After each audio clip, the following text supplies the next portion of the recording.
Typically, when someone is applying for some lab, so Yep. we recommend he or she should study some papers of professor, like Yeah. how he or she should prepare for writing in email to professor for potential advisor.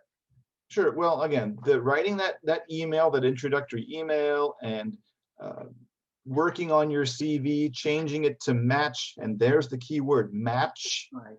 that lab, that company, that position, whatever else. Your job when you're writing those letters or when you're going into a job interview is to match yourself Mm-hmm. to what that company is and what that company needs. Mm-hmm. And that requires you, again, doing your homework and knowing what they want. I'll tell you a funny story about KAIST, right? When I applied to KAIST, Mm-hmm. one of my old friends was already working at KAIST and he knew the people who were doing the interview. I see. So he said, they're going to ask you if you like teaching writing. Uh-huh.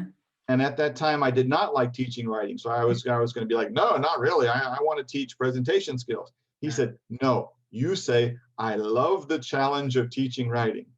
I see. And so, no joke, I went to the interview at KAIST. The second question was, how do you feel about teaching writing? And I said, I'm very excited about, and I could see all their faces go, oh, okay.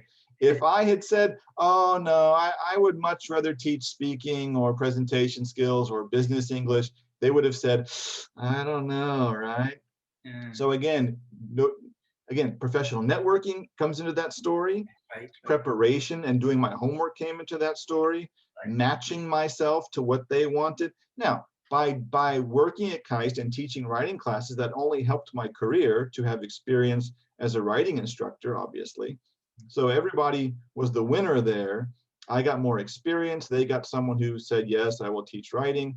And I had to buy dinner for my friend for all that top secret information. So, but it was worth it.